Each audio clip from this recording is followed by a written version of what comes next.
Bienvenue à l'e-émission Myopie, voir plus loin, organisée par les partenaires Écoutez Voir, l'enseigne de magasins d'optique et le verrier Oya. Nous sommes très heureux de vous retrouver au sein de cette e-émission. Avant d'accueillir nos invités, je vous propose de découvrir l'environnement dans lequel vous vous trouvez et le programme de l'heure que nous allons passer ensemble. Le bouton plénière, c'est ici que nous nous trouvons actuellement. Nous allons, d'ici quelques minutes, avoir la joie de recevoir sur notre plateau les ophtalmologistes Pauline Beaujeu et Damien Guettinel qui vous présenteront respectivement les différentes solutions thérapeutiques existantes pour freiner la myopie chez l'enfant et la prise en charge chirurgicale de l'adulte myope. Nous recevrons également Daniela Dallavallée, directrice générale déléguée de Écoutez Voir, ainsi que Jean-Michel Lambert, directeur général de Oya Vision Care, Marianne Goldwasser, expert MyoSmart. À l'issue de cette plénière, nous vous proposerons de cliquer sur le bouton atelier situé sur votre gauche. Se tiendront ici deux ateliers en live. Un atelier dédié aux opticiens Écoutez Voir, dans lequel nous répondrons à toutes vos questions sur le verre MyoSmart et son protocole de vente. Un autre atelier dédié aux ophtalmologistes avec le Dr Guettinel qui se fera un plaisir d'échanger avec vous. Nous conclurons notre événement 100% digital dans l'espace networking. Vous pourrez ici faire des rencontres one-to-one entre congressistes et échanger entre professionnels. Place à présent à Daniela Dallavallée, directrice générale déléguée de Écoutez Voir. Bonjour Daniela, je suis ravie de vous recevoir sur ce plateau. Merci Magali. Écoutez Voir est un acteur majeur dans le domaine de la santé visuelle. Pouvez-vous nous en dire plus ? Alors, Écoutez Voir est une enseigne née en 2019 de la fusion de deux activités, les opticiens mutualistes et l'audition mutualiste, qui existaient depuis les années 60. Nous avons aujourd'hui 720 magasins d'optique en France et 414 centres d'audioprothèse. Écoutez Voir est une enseigne à part dans le panorama du marché, étant la seule enseigne de l'économie sociale et solidaire détenue par des structures mutualistes. Nous accompagnons les porteurs dans la santé visuelle et dans la santé auditive, aussi bien dans d'autres métiers de soins et services que sont les crèches, les EHPAD, les soins infirmiers, jusqu'aux hôpitaux. Notre mission est d'assurer la prise en charge de la santé visuelle et de la santé auditive pour le plus grand nombre. La santé auditive et la santé visuelle font partie intégrante de nos gènes. Aujourd'hui, nous disposons d'un fichier de 3,5 millions de porteurs que nous accompagnons dans leur prise en charge et dans la prise en charge de leurs besoins de santé visuelle, surtout pour les plus démunis comme pour les restos du cœur. Alors concrètement, quelles répercussions pour la vision en France ? Nous disposons actuellement dans nos fichiers de 8% d'enfants sur les 3,5 millions. En effet, à tous les niveaux de scolarité, du primaire jusqu'à l'université, l'œil est de plus en plus sollicité comme la vision de près. Et c'est pour cela que nous investissons avec Oya et les médecins ophtalmologistes dans la promotion de ces verres qui freinent la myopie. Quelles actions futures envisagez-vous pour le métier ? Deux principales, à mon avis, sont très fort intéressantes. La première, c'est de dépister, de renforcer le dépistage scolaire avec les médecins et de communiquer ensemble avec les médecins, les ophtalmologistes, les pédiatres, les enseignantes, afin de monitorer et de prévenir l'évolution de cette pathologie qui est un vrai enjeu de santé publique compte tenu de son évolution. Merci Daniela pour ces explications. Accueillons maintenant Jean-Michel Lambert, directeur général d'Oya Vision Care. Bienvenue Jean-Michel. Merci pour votre accueil, bonjour à tous. Alors c'est quoi les enjeux de la santé visuelle ? Les enjeux de la santé visuelle, en fait, ils accompagnent la santé en général. En fait, on comprend de plus en plus de choses autour de l'ADN, autour de l'environnement, autour des solutions qui peuvent se mettre en œuvre. Et en termes de santé visuelle, on est au cœur d'un certain nombre de virages fondamentaux, structurels, de notre façon d'utiliser la vision, la vue, vous le savez, à travers nos smartphones. Mais si on regarde en étude de perspective, on voit qu'on va avoir à la fois des interactions avec l'environnement, à la fois des solutions nouvelles à travers l'ADN, à travers la génétique, et puis on va vivre avec ce cocktail des trois, et on va devoir mettre en œuvre des nouvelles solutions. Donc une des solutions, on va en parler dans quelques instants, c'est la myopie, puisqu'on sait qu'à l'échéance de 2050, on aura pratiquement une personne sur deux à travers la planète qui sera myope. Et alors, pouvez-vous nous expliquer de quelle manière Oya Vision Care s'y inscrit? Alors Oya Vision Care entend jouer un rôle clé et décisif dans la recherche et développement, l'innovation, et puis de mettre en œuvre des solutions pour possiblement accompagner, intercepter et puis aider chacun d'entre nous dans notre vie d'enfant jusqu'à l'adulte avec des solutions. Alors elles sont diverses. On va parler de chirurgie, on va parler d'implants, on va parler de verres évidemment, de lentilles, et puis plus récemment, puisque c'est l'objet entre autres de votre invitation, de verres qui vont passer d'un stade, on va dire passif, qui nous donnait l'acuité nécessaire à voir de loin, par exemple pour la myopie, à des verres qui vont prendre en charge un contrôle de l'évolution myopique, et c'est le jour aujourd'hui de parler de MyoSmart. Et alors, quelles conséquences cette innovation sur le marché de l'optique en France? Alors en fait, les conséquences sont nombreuses, parce que si on prend un peu de recul, on sait qu'on a environ 2,5 à 3 millions d'enfants qui portent des verres unifocaux classiques et qui demain vont être potentiellement des porteurs de MyoSmart, de verres en tout cas qui embarquent des systèmes de défocalisation ou des systèmes divers qui vont permettre à la fois de donner l'acuité, comme je le disais, mais en même temps qui vont permettre d'accompagner l'évolution des dioptries que l'enfant acquiert à travers cette évolution myopique pour pouvoir les contrôler et éviter que demain il soit plus exposé à des complications sévères de la vue. Donc en fait, on va avoir chez Oya à cœur, à travers cette innovation, de démocratiser cette solution pour le plus grand nombre. Et évidemment, je pense que sur le plan du marché de l'optique, c'est une formidable opportunité de créer une nouvelle catégorie, de faire un métier différent. Je pense que l'opticien qui accompagne l'enfant en santé visuelle, plus que jamais, il va parler de myopie, il va parler de santé visuelle, il va accompagner les professionnels, que ce soit ophtalmologistes ou opticiens, pour que l'enfant voit bien. Et naturellement, si on regarde ça à l'échelle de l'industrie, depuis les verres progressifs, c'est-à-dire près de 60 ans, il n'y a pas eu d'innovation de cette nature. Merci Jean-Michel Lambert. Merci. Et nous accueillons maintenant Marianne Goldwasser, optométriste et spécialiste du verre MyoSmart. Bonjour Marianne. Oui, bonjour Magali. Vous allez nous parler de ce verre révolutionnaire. Il a été conçu pour répondre à une prévalence de la myopie chez l'enfant. On a même évoqué une pandémie silencieuse. Vous confirmez? Oui, tout à fait. C'est vrai qu'on évoque une pandémie silencieuse autour de la myopie. Et ça passe par un constat. Le premier, c'est le chiffre donné par l'OMS pour l'année 2020, qui nous dit qu'en 2020, c'est déjà 3,6 milliards de gens myopes à travers le monde, soit presque une personne sur 3. Et demain, en 2050, on prévoit que ce sera à ce moment-là une personne sur 2 atteinte de myopie. Quand on connaît l'impact qu'a la myopie en termes de complications et de santé visuelle, on comprend qu'il y a une vraie urgence à traiter le problème et notamment d'intervenir sur les enfants, car c'est en intervenant dès le plus jeune âge qu'on pourra freiner, ralentir la myopie ainsi que ses complications. Et alors concrètement, quelles répercussions pour la vision en France? Oui, en France, on est tout aussi touché que le reste du monde, puisqu'aujourd'hui, c'est une personne sur 3 atteinte de myopie en France, et demain, on prévoit pour nous aussi une personne sur 2.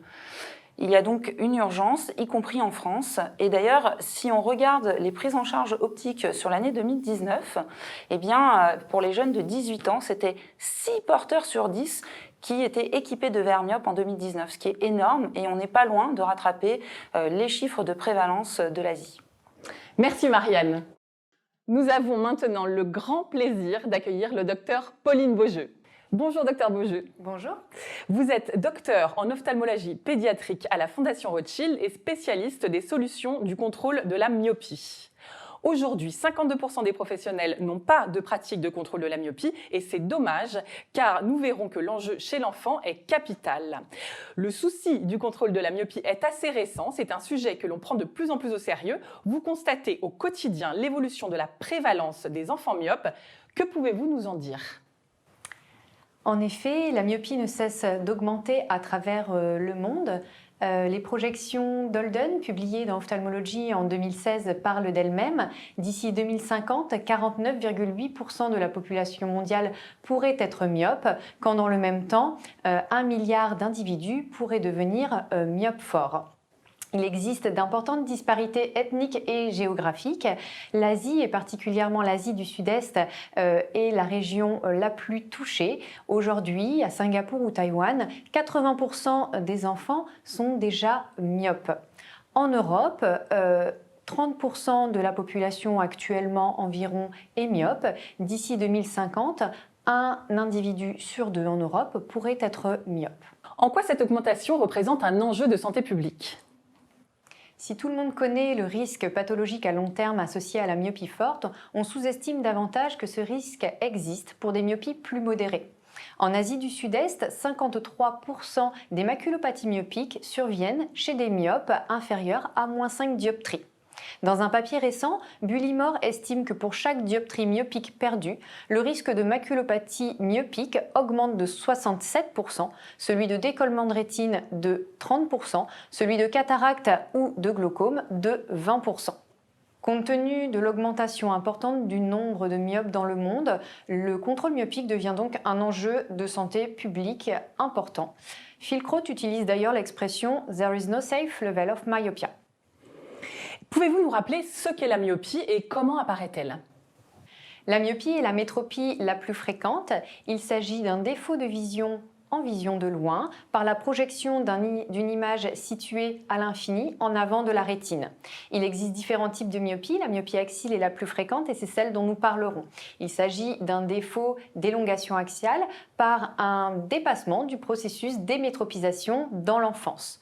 2 pics d'apparition de la myopie sont à signaler vers l'âge de 6 ans et un peu plus tard au début de l'adolescence vers 11 à 12 ans. Son déterminisme est multifactoriel. On connaît une 50aine de gènes impliqués dans le développement de la myopie. Ces gènes sont pour la plupart à transmission autosomique dominante, mais expressivité variable. Ce sont les facteurs environnementaux auxquels nous sommes exposés aujourd'hui qui jouent sur l'expression de ces gènes. C'est ce qu'on nomme l'épigénétique, ce qui finalement aujourd'hui explique l'augmentation tout à fait récente sur quelques dizaines d'années du nombre de myopes dans le monde. Je rappelle qu'en parlant de myopie axiale, 1 mm de longueur axiale représente environ 3 dioptries de myopie. C'est donc pertinent de pouvoir maîtriser l'évolution de la myopie chez l'enfant. Tout à fait, il faut envisager la santé visuelle de l'enfant myope sur le long terme. Contrôler la progression myopique a plusieurs enjeux. D'une part, la réduction du risque pathologique lié à la myopie. Aussi une meilleure qualité de vie des enfants avec des corrections moins importantes. Et enfin, de meilleures options et résultats de correction, notamment chirurgicales à l'âge adulte. C'est ce que le docteur Gatinal développera. Qui sont les enfants concernés ? Les enfants concernés sont ceux ayant des antécédents familiaux de myopie. Avoir un parent myope multiplie le risque pour un enfant d'être myope par 3. Quand les 2 parents sont atteints de myopie, ce risque est multiplié par 6. Les enfants concernés sont bien entendu ceux qui sont myopes et dont la myopie progresse.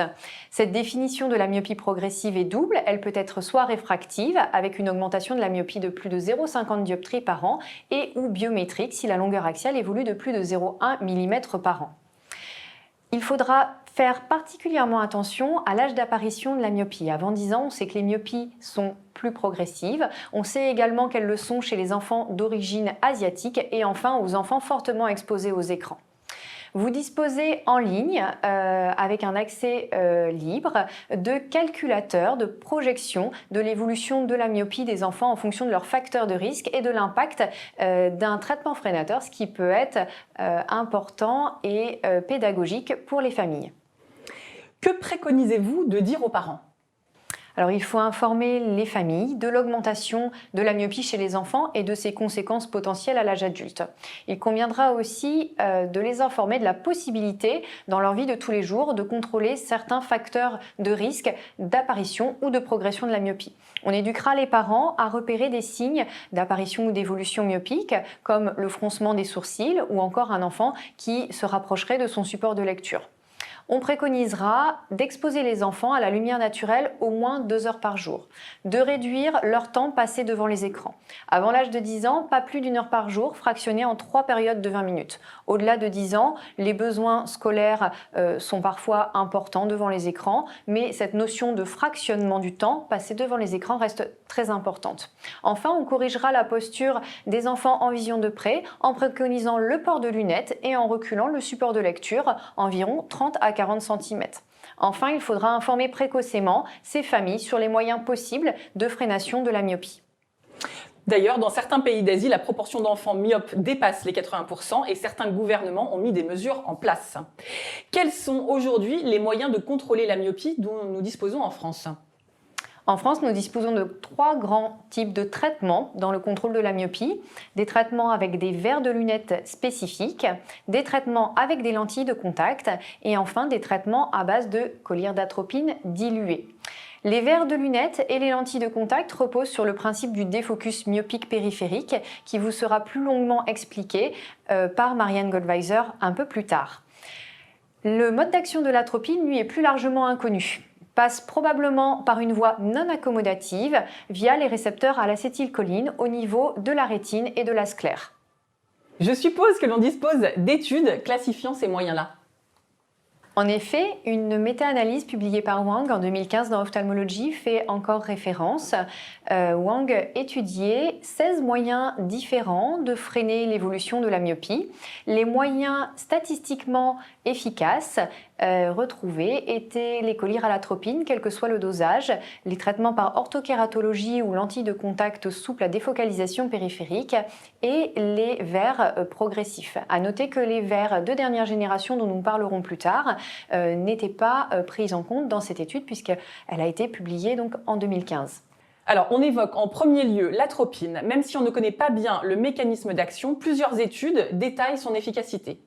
En France, nous utilisons essentiellement aujourd'hui le dosage de l'atropine faiblement dilué 0,01%. Ce dosage avait été mis en avant suite aux études ATOM 1 et 2. À 2 ans, on retrouvait avec le dosage à 0,01% une réduction de l'équivalence sphérique de 60% par rapport au groupe contrôle. De plus, à 5 ans, le dosage à 0,01% était celui pour lequel il y avait le moins d'effets indésirables recensés et le moindre d'effets rebonds. On notera toutefois qu'il n'y avait pas d'efficacité significative à 2 ans de ce dosage sur la longueur axiale, ce qui pourrait expliquer qu'en pratique clinique, il est parfois insuffisant en termes d'efficacité. Et d'autres dosages sont-ils à l'étude ?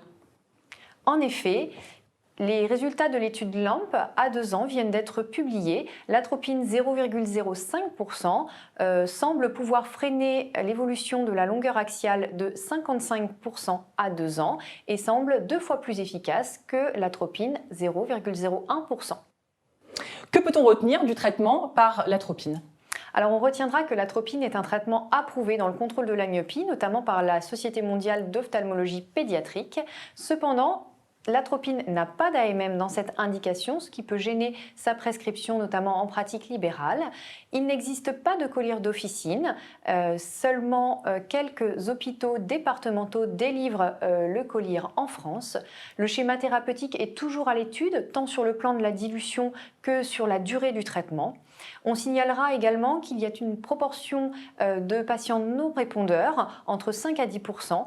On ne sait pas très bien encore pourquoi. À l'avenir, les pistes de réflexion sont doubles. Probablement d'une part des traitements customisés en fonction de la réponse thérapeutique de chaque enfant ou des traitements combinés avec de l'orthokératologie, ce qui a montré son efficacité, ou peut-être avec des verres de lunettes, ce qui n'a pas encore été étudié. Parlons à présent des moyens dont nous disposons en lentilles de contact. Alors je rappelle que la prescription de lentilles de contact chez les enfants est un acte médical. Ces lentilles de contact reposent donc sur le principe optique du défocus myopique périphérique qui peut être induit par un remodelage cornéen, c'est le principe des lentilles d'orthokératologie, par un gradient de puissance. Donc on dispose à ce titre de lentilles rigides et de lentilles souples, par une technologie EDOF ou à anneaux concentriques en lentilles souples. Pouvez-vous nous rappeler brièvement le principe de l'orthokératologie ? Alors l'orthokératologie, c'est un principe unique, c'est une lentille rigide multicourbe qui est portée la nuit. Sous l'effet de la pression palpébrale, cette lentille induit par des forces de pression positives au centre un aplatissement de l'épithélium cornéen et en moyenne périphérie cornéenne, par l'effet de pression négative, un anneau de remodelage de puissance positive. On sait aujourd'hui que l'orthokératologie est un traitement efficace dans la freination myopique avec une réduction en termes de longueur axiale de 50% à 2 ans. Quels sont les enfants pouvant bénéficier d'un traitement orthokératologique ? Alors, les enfants que l'on peut équiper en orthokératologie sont des enfants myopes en deçà de -7 dioptries avec ou sans astigmatisme jusqu'à 4 dioptries et cela est possible grâce aux dernières générations de lentilles customisables dont nous disposons. Vous nous avez parlé d'une lentille rigide à port diurne.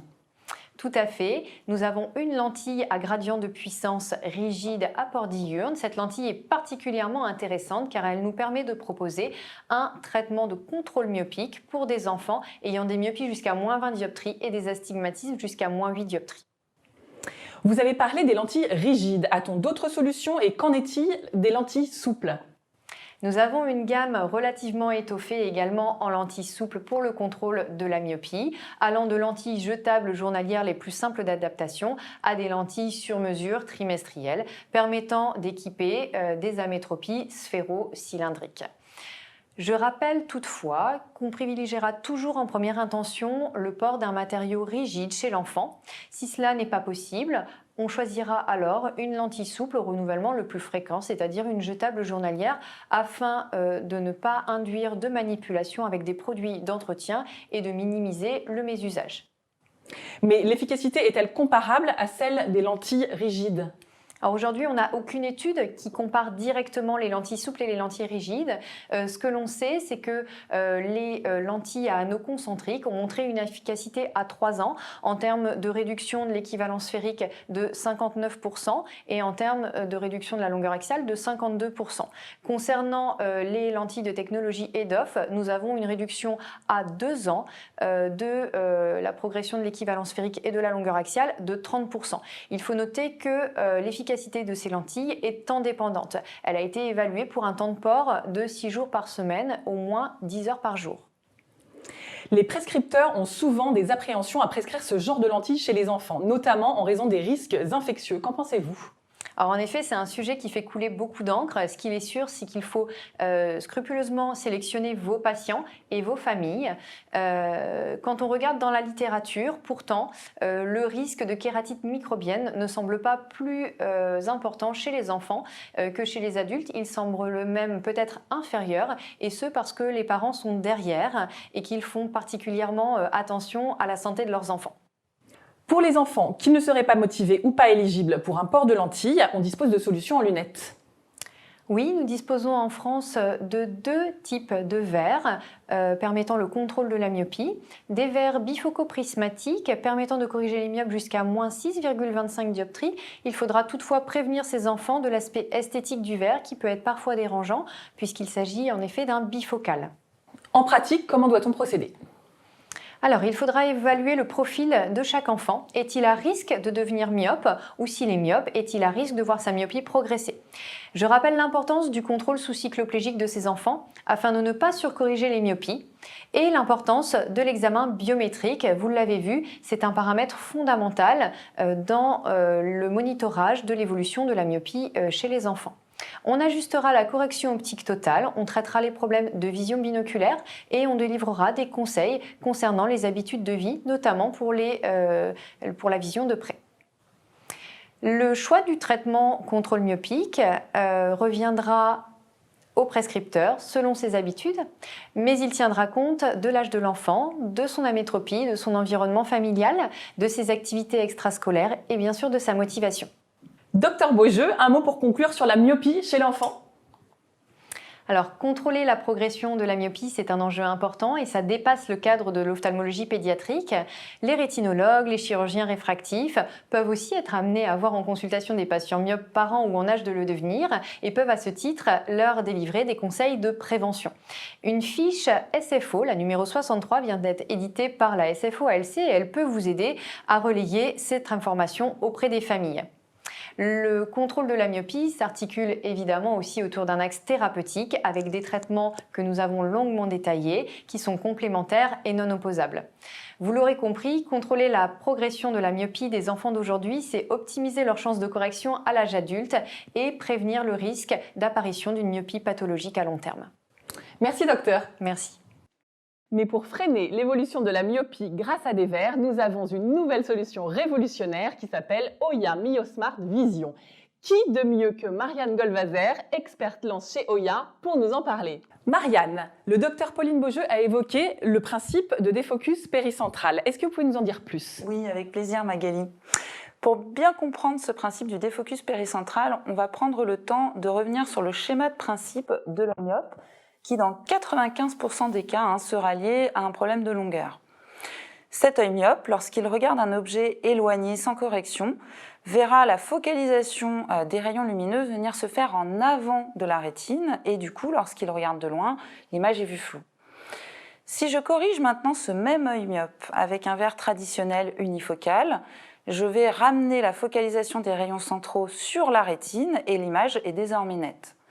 Mais ce que les études cliniques sont venues démontrer ces dernières années, c'est que bien que la focalisation des rayons centraux vienne se faire au bon endroit, en fait, en périphérie de la rétine, ce n'est pas tout à fait la même histoire et les rayons, finalement, n'arrivent pas dessus, mais en arrière. Cette situation entraîne ce qu'on appelle le défocus hyperopique périphérique, qui va lui-même engendrer une stimulation accommodative périphérique. Et cette stimulation, ainsi qu'un jeu pas forcément très connu moléculaire, va envoyer un signal à l'œil qui va s'allonger et voir du coup la myopie évoluer. Quel est l'effet du défocus péricentral? C'est une très bonne question, Magali. Alors, on va prendre le temps de bien comprendre ce qui va se passer lorsqu'on va venir mettre un verre concave ou convexe devant un œil qui est en phase de développement. Si je commence avec le verre concave, lorsque je viens mettre ce verre concave devant cet œil, je vais décaler la focalisation des rayons lumineux en arrière de la rétine et créer ce qu'on appelle un défocus hypermétropique, comme on vient de le voir juste avant. Ce défocus hyperopique, il va entraîner une réponse de l'œil qui, en l'occurrence, va s'allonger. A l'inverse, si je viens maintenant mettre devant ce même œil en phase de développement un verre qui cette fois est convexe, je vais ramener la focalisation des rayons en avant de la rétine et créer ce qu'on appelle un défocus myopique. La réponse de l'œil à ce défocus myopique va être cette fois de se raccourcir et c'est comme ça qu'on comprend que d'apposer un verre concave ou convexe devant un œil en phase de développement va entraîner une réponse de cet œil, soit il va s'allonger, soit il va se diminuer. Et donc concrètement, quelle différence entre un verre unifocal traditionnel et un verre unifocal MyoSmart? Eh bien, sur le verre MyoSmart, on va venir créer une deuxième focalisation au travers du verre qui va pouvoir nous permettre de ramener les rayons périphériques en avant de la rétine. Donc on va créer un défocus myopique qui va du coup venir stopper l'allongement de l'œil. Comment va se présenter cette focalisation sur le verre MyoSmart? Sur le verre MyoSmart, en fait, ce principe de défocalisation, on va le retrouver au sein de la technologie DIMS pour Defocus Incorporated Multiple Segment. Le nom parle de lui-même, il s'agit en effet de venir incorporer des îlots de défocalisation assez nombreux, environ 400, sur la surface du verre. Ces îlots de défocalisation vont être disposés de manière alvéolée sur le verre, mais pas sur toute sa surface, puisqu'on va retrouver cette technologie DIMS sur 33 mm dans le verre. Concrètement, comment ça marche? Eh bien, grâce à cette technologie DIMS présente sur le verre, en fait, on va avoir 50% des rayons lumineux qui vont passer à travers la puissance correctrice de la myopie et venir se focaliser sur le plan rétinien. Et puis 50% des rayons vont passer, eux, à travers les îlots de défocalisation et venir se focaliser dans le plan dit de défocalisation myopique. Ce ratio de 50-50 entre les deux flux d'images, il va être maintenu sur quel que soit l'endroit où l'enfant va regarder à travers cette zone DIMS grâce à la disposition bien spécifique de ces îlots de défocalisation. Et ce qu'il faut bien comprendre, c'est qu'à travers cette technologie, l'enfant voit son acuité parfaitement préservée et n'est vraiment pas confronté à un phénomène de distorsion. Et l'enfant voit quoi au travers de ce verre? Eh bien, concrètement, à travers le verre, l'enfant en fait, va percevoir deux images de manière simultanée. Il va percevoir cette première image nette qui est issue donc, à travers la puissance correctrice sur le plan rétinien et en même temps, il vient percevoir cette deuxième image qui est défocalisée sur la rétine à travers les îlots de défocalisation. Et ce qu'il faut bien comprendre, c'est qu'en fait, le cerveau va traiter les deux images et il verra une seule et unique image nette, mais dans laquelle on aura un contrôle du défocus périphérique. Et comment fabrique-t-on ce verre avec une telle technologie? Eh bien, ce verre va bénéficier de 5 brevets d'innovation technique en termes de fabrication. La fabrication va démarrer sur la base d'un verre sphérique sur lequel on va venir réaliser un surfaçage dit conventionnel en face arrière. Et puis sur la face avant, tout va différer puisqu'on va venir injecter chaque îlot de défocalisation sur la face avant. Et vous voyez que chaque îlot fait 1 mm de diamètre, espacé de 1,5 mm des autres îlots, et va induire une hauteur sagittale de 0,8 microns. Une fois cette injection réalisée sur la face avant du verre, on va venir surfacer cette face avant spécifique, puis on va venir apposer les traitements de surface au verre. Ce traitement de surface qu'on retrouve sur MioSmart, il est unique et spécifique à MioSmart, il s'appelle le Smart Coating.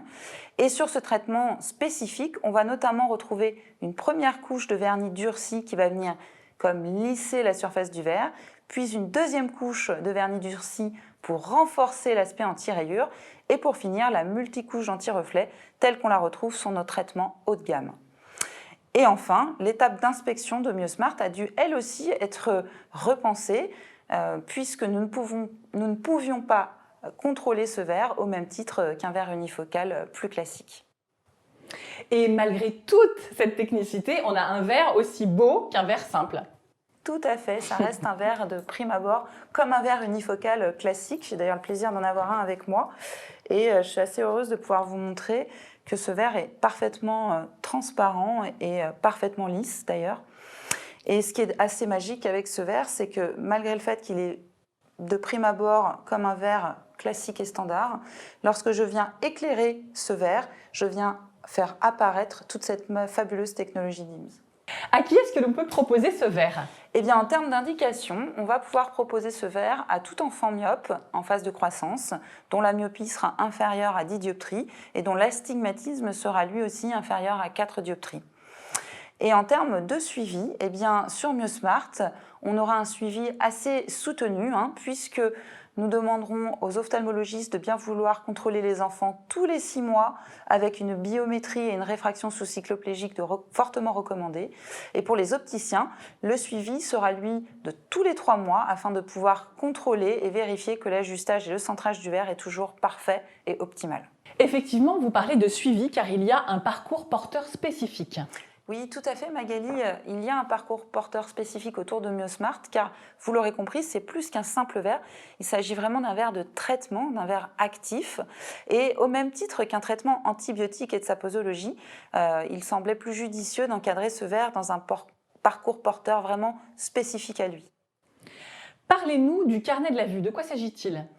Eh bien, ce carnet de la vue est justement mis en place pour venir aider les professionnels de la santé visuelle à mettre en place ce parcours porteur et puis à renforcer leur complémentarité et leur synergie dans les échanges autour du patient. Ce carnet de la vue, il est donc à destination à la fois de l'ophtalmologiste, de l'opticien, mais également des parents, car il s'agit d'impliquer les professionnels comme les parents dans le suivi de leur enfant. Et sur la slide suivante, regardez, on va trouver différents onglets pour différents professionnels. Oui, tout à fait. On va retrouver effectivement une partie dédiée à l'opticien dans lequel il aura un espace de champ libre pour communiquer, échanger avec son prescripteur et venir indiquer, s'il le souhaite, les paramètres de centrage et de port du porteur. On retrouvera également le questionnaire d'adaptation que l'opticien doit pouvoir compléter avec l'enfant et ses parents tous les 3 mois en magasin afin d'avoir un suivi précis en termes d'adaptation au verre et de confort visuel aussi. On retrouve un espace dédié à l'ophtalmologiste avec un espace de champ libre, tout comme pour les parents. Et surtout, très important, ce petit tableau reprenant les facteurs environnementaux pour inciter les parents à réfléchir sur le temps passé au quotidien de leur enfant, autant sur la vision de près qu'en vision de loin, en intérieur, en extérieur, et venir jouer, eux, sur la partie environnementale autour de la prise en charge que nous avons pu faire avec MioSmart. Quels sont les conseils à donner aux parents ? Eh bien, on peut donner des conseils simples aux parents, des conseils ergonomiques. Le premier, ça va être bien évidemment de leur conseiller d'avoir un temps quotidien de 2 heures en extérieur avec leur enfant, comme l'expliquait tout à l'heure le docteur Beaujeu. Le deuxième qu'on va pouvoir donner est sur la pause visuelle, très importante. C'est une règle très simple en plus à retenir, 20-20-20. Toutes les 20 minutes, vous regardez 20 secondes à 20 mètres pour relâcher l'effort en accommodation. On va pouvoir également leur demander de faire attention aux conditions à la fois d'éclairage, d'inclinaison et surtout de distance de lecture lorsque l'enfant travaille en vision de près. Et pour finir, on n'insistera jamais assez sur l'importance du suivi auprès de l'ophtalmologiste, un suivi qui doit bien évidemment être régulier. Et Marianne, en termes d'efficacité, vous pouvez nous en dire plus ? Sur l'efficacité clinique du verre, oui, avec plaisir Magali, et d'autant que nous sommes fiers d'avoir une publication de mai 2019 qui présente une très belle étude clinique autour de MioSmart, une étude clinique menée en double aveugle randomisé sur 183 enfants chinois âgés de 8 à 13 ans et qui nous permet aujourd'hui d'avancer un effet freinateur moyen du verre autour de 60%. En termes d'efficacité sous-cyclopégique, qu'a-t-on pu observer sur ces 2 premières années ? Eh bien, sur les 2 premières années de suivi de ces enfants, donc suivis tous les 6 mois par l'équipe de Hong Kong, on a pu noter que l'évolution moyenne du groupe d'enfants MioSmart était de 0,3 dioptries sur ces 2 premières années, alors que le groupe contrôle, qui était équipé en verres unifocaux, avait lui progressé de 0,90 dioptries sur ces 2 premières années. Ce qui veut dire qu'en portant MioSmart, on a observé un effet freinateur de 59% en moyenne sur la réfraction sous-cycloplégique en comparaison avec ce groupe d'enfants portant des unifocaux. Et quelles sont vos observations sur la longueur axiale ? Eh bien, là aussi, l'observation sur 2 années est très positive, puisque les enfants qui portaient MioSmart ont vu leur longueur axiale évoluer de 0,2 mm sur ces 2 premières années, là où le groupe contrôle avait, lui, progressé de 0,55 mm. Ce qui veut donc dire qu'en portant le verre MioSmart, on a cette fois constaté une valeur de freination moyenne de 60% sur la longueur axiale, ce qui est énorme. En conclusion, Marianne, que pouvez-vous nous dire ? Eh bien, en conclusion, Magali, on retiendra que cette première publication de notre étude clinique a démontré que le port du verre MioSmart ralentissait en moyenne de 60% la progression de la myopie. Nous sommes fiers de vous annoncer que la publication de la 3e année d'études devrait prochainement arriver puisque nous l'attendons pour le premier trimestre 2021. Cette étude étant actuellement dans sa 5e année de suivi. Et pour finir, nous sommes très heureux de vous annoncer qu'une étude observationnelle a également démarré en France, où 200 enfants français âgés de 4 à 16 ans vont être suivis pendant une durée de 2 années. Et nous serons bien évidemment ravis de partager ces résultats que nous attendons nous aussi avec grande impatience. Merci beaucoup Marianne. Merci Magali. En somme, de très belles et efficaces innovations pour freiner la myopie de nos enfants. Mais quand ils deviennent adultes, que devient leur myopie et comment peut-elle être prise en charge ? Pour nous éclairer sur la question, écoutons à présent le docteur Damien Gatinel, ophtalmologiste chirurgien. Nous sommes à l'hôpital Fondation Adolphe de Rothschild, dans le 19e arrondissement de Paris, à 2 pas du parc des Buttes-Chaumont, en compagnie du docteur en ophtalmologie chirurgicale Damien Gatinel. Le docteur Gatinel est chef de service à la Fondation ophtalmologique Adolphe de Rothschild. Il est chirurgien ophtalmologiste, spécialiste de la chirurgie réfractive, des pathologies de la cornée et de la surface oculaire et des greffes de cornée. Bonjour docteur et merci de nous recevoir. Alors, le sujet qui va nous intéresser aujourd'hui, c'est quel type de prise en charge chirurgicale pour quel type de myopie ? Alors, en premier lieu, à qui s'adressent ces chirurgies ? Alors, elles s'adressent en premier lieu aux myopes qui sont désireux de s'affranchir du port de lunettes ou de lentilles et dont les caractéristiques oculaires et en particulier cornéennes permettent de réaliser ces chirurgies. Comment les pratiquez-vous ? Alors, on a plusieurs techniques dans notre arsenal, mais on peut schématiser en expliquant qu'on a 2 types principaux. Les techniques basées sur une chirurgie cornéenne au laser et pour les myopes forts, une technique basée sur la pose d'un implant d'une lentille intraoculaire. On a donc 2 types de chirurgie, la chirurgie laser et la chirurgie par implant. Est-ce que vous pouvez nous détailler la chirurgie laser en premier lieu ? Alors la chirurgie laser, ça représente 90% des corrections de chirurgie réfractive. Elle s'adresse donc aux myopes faibles, moyens, jusqu'au début des myopies fortes. Et on distingue 2 catégories principales. Les catégories de correction laser qui se font en surface de la cornée, qu'on appelle PKR, laser de surface ou trans-PKR dans leur variante spécifique. Et à côté de ces techniques de surface, il y a les techniques qui concernent l'épaisseur de la cornée, l'intérieur, et 2 techniques aujourd'hui, le LASIK et le SMILE. On choisit entre les variantes de surface et de profondeur en fonction du bilan opératoire et de certaines préférences que peuvent émettre les patients. Très bien. Et la chirurgie par implant ? Alors la chirurgie par implant s'effectue pour les myopies que l'on appelle les myopies fortes. La définition d'une myopie forte n'est pas forcément stricte, mais en général, ce sont des myopies dont la correction en lunettes est au moins égale à 8 dioptries et plus parfois, certains patients ne peuvent pas bénéficier d'une chirurgie cornéenne parce que leur cornée est trop fine ou un peu irrégulière, et ils peuvent aussi, dans ces cas-là, bénéficier d'une chirurgie par implant. Y a-t-il des contre-indications? Alors, il y a des contre-indications à la chirurgie réfractive. Elles font l'objet du bilan préopératoire, leur dépistage. Les principales contre-indications sont liées à la cornée, qui peut ne pas avoir l'épaisseur suffisante pour envisager la correction en laser, qui peut être aussi un peu irrégulière. Chez les patients qui se sont beaucoup frottés les yeux, on observe souvent des changements de forme de la cornée qui parfois traduisent une perte de la rigidité biomécanique et donc l'impossibilité d'opérer. Les gens qui ont des problèmes de sécheresse oculaire marqués doivent faire l'objet d'une attention particulière. Et bien sûr, toute pathologie oculaire évolutive associée à la myopie est une contre-indication, en tout cas au moins théorique, à la chirurgie. Et de quelle pathologie parlez-vous? Alors, les myopes sont plus exposés à certaines pathologies comme le glaucome, comme la cataracte, comme le décollement de rétine. Et dans l'évaluation préopératoire, on fait systématiquement un fond d'œil pour dépister d'éventuelles lésions rétiniennes qui pourront faire l'objet d'un traitement spécifique si elles exposent à un risque accru de décollement de rétine. On cherchera toujours une cataracte en particulier chez les patients qui ont passé la quarantaine, parce qu'elle peut apparaître parfois dès la 4e ou 5e décennie chez les myopes forts en particulier. Et pour le glaucome, la mesure de la pression oculaire fait aussi partie du bilan préopératoire. Et si on dépiste chez un patient une suspicion de glaucome ou si on mesure des chiffres de tension un peu élevés, on aura tendance à temporiser, faire un bilan un peu plus approfondi pour éventuellement prendre ou dépister de manière précoce en charge une pathologie de type glaucome, par exemple.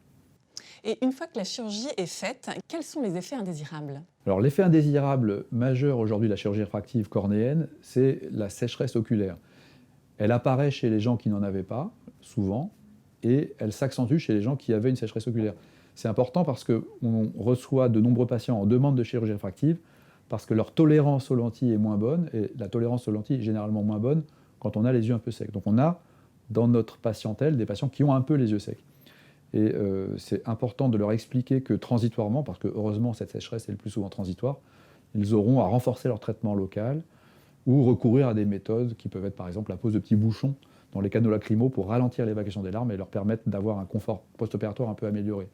Est-ce que le bilan préopératoire est le même? Alors le bilan préopératoire est le même pour tous les patients qui viennent en chirurgie réfractive, mais si on s'oriente par exemple vers l'insertion d'une lentille intraoculaire, donc une chirurgie par implant, on va compléter le bilan classique par des mesures précises du segment antérieur de l'œil, c'est-à-dire la zone qui va recevoir l'implant, dont on devra mesurer précisément les dimensions pour choisir une taille d'implant adaptée aux dimensions de la zone d'implantation. Est-ce que ces implants sont les mêmes que les implants pour une chirurgie de cataracte? Alors non, car en chirurgie de la cataracte, on retire d'abord le cristallin et on remplace le cristallin par un implant, donc de cristallin artificiel, qui va être placé dans le sac capsulaire, dans la chambre postérieure. En chirurgie d'implant, chez un patient jeune myope fort, on va garder le cristallin et on va simplement insérer un implant que l'on va positionner entre le cristallin et l'iris. On appelle ça la zone du sulcus dans l'œil. Et les implants donc, ont certaines caractéristiques, notamment un certain profil pour épouser la forme qu'occupe cet espace, et également une finesse assez particulièrement travaillée pour justement occuper le moins de volume possible dans l'œil. À quel moment peut-on envisager cette chirurgie lorsqu'on est adulte? Alors il faut d'abord, bien sûr, comme vous l'avez souligné, être adulte, au moins 18 ans, et préférablement envisager la chirurgie quand la myopie n'évolue plus. Donc on peut documenter la stabilité de la myopie en étudiant l'évolution ou la stabilité des corrections au cours des 12 derniers mois, par exemple. Et quand on observe une correction stable dans le temps, on peut à ce moment-là envisager plus sereinement la chirurgie. Est-ce qu'il y a un âge limite à ces chirurgies dont vous nous parlez? C'est une bonne question. En théorie, non. Mais en pratique, et en particulier chez les myopes, on observe généralement l'apparition d'une cataracte qui survient de manière un peu inéluctable, mais qui peut être un peu plus précoce chez eux. Donc les indications de laser au-delà, je dirais, de l'âge de 55-60 ans tendent à diminuer chez les myopes et sont remplacées par des indications soit d'implant, soit directement de chirurgie de la cataracte. La chirurgie de la cataracte est une chirurgie qui permet aussi de corriger la myopie par le choix d'une lentille intraoculaire, d'un implant, dont la puissance sera justement choisie par le chirurgien pour corriger toute ou partie de la myopie après l'opération de la cataracte. Est-ce qu'un enfant myope fort peut prétendre à ce type de chirurgie? Alors non, on n'opère pas les enfants myopes forts de chirurgie réfractive. Et même stabilisé? Même stabilisés. Et malheureusement, la myopie forte n'est pas stable chez un enfant. Les myopies fortes sont des myopies par définition évolutives et il y a même des adultes pour lesquels la myopie ne se stabilise jamais. Et ces adultes à myopie fort et non stabilisés peuvent-ils prétendre à la chirurgie? Oui, s'ils acceptent la possibilité d'une sous-correction résiduelle ou l'éventualité d'une retouche ultérieure quand la myopie progressera après la chirurgie initiale. Et est-ce que cela représente beaucoup de cas chez l'adulte? Oui, en tout cas, moi je considère qu'au-delà de -7, -8 dioptries, une myopie ne sera probablement jamais stable. Parce qu'on distingue bien les myopies faibles qui se stabilisent généralement vers 20-30 ans et qui sont entre -0,5 et -6, grosso modo. Mais au-delà, il me semble que la myopie a malheureusement vocation à progresser parce qu'on rentre dans le domaine des maladies de l'œil qu'on peut appeler les myopies évolutives et qui sont caractérisées par des tissus qui vont être plus prompts à se distendre, donc la sclère, la paroi de l'œil. Et c'est véritablement à peu près à 6-7 dioptries que s'effectue la bascule entre une myopie qu'on appelle statistique et une myopie évolutive. Quand les patients peuvent-ils reprendre le cours normal de leur vie? Pour les chirurgies courantes, en particulier les chirurgies qui se réalisent dans l'épaisseur de la cornée comme le LASIK, un retour à la vie professionnelle dès le lendemain est envisageable. Pour les techniques laser de surface, on conseille aux patients d'attendre quelques jours. Et pour les techniques de lentilles intraoculaires, une fois que les deux yeux sont opérés, en général, un retour quasi immédiat est possible également à la vie professionnelle. Merci beaucoup, Dr Gatinel. Merci. Nous remercions particulièrement le Dr Beaujeu et le Dr Gatinel, ainsi que l'ensemble des intervenants de l'émission pour leur prise de parole éclairée. Nous espérons que cette plénière vous aura apporté des éléments d'information complémentaires sur le sujet de la myopie, qui est un véritable enjeu de santé visuelle. Tout de suite, nous enchaînons avec 2 ateliers live de 15 minutes. Un atelier pour vous, très chers ophtalmologistes, animé par le Dr Gatinel, pour répondre à toutes vos questions sur les sujets abordés lors de la plénière. Un autre atelier dédié à vous, chers opticiens écoutez voir, qui souhaitez en savoir plus sur le Vermio Smart et son protocole de vente. À l'issue de ces ateliers, nous vous proposons une expérience inédite dans l'espace Échange live. Cliquez sur le bouton Échange live situé sur votre gauche, puis cliquez sur le bouton Ready. Vous enchaînez ainsi à la manière d'un speed meeting en one-to-one des mini-visios de 4 minutes entre congressistes. C'est une occasion rare d'échange individuel entre professionnels. Nous vous donnons donc à présent rendez-vous dans l'espace atelier. Cliquez sur le bouton de Atelier situé dans la barre de navigation à votre gauche. Je vous souhaite un bon live à tous.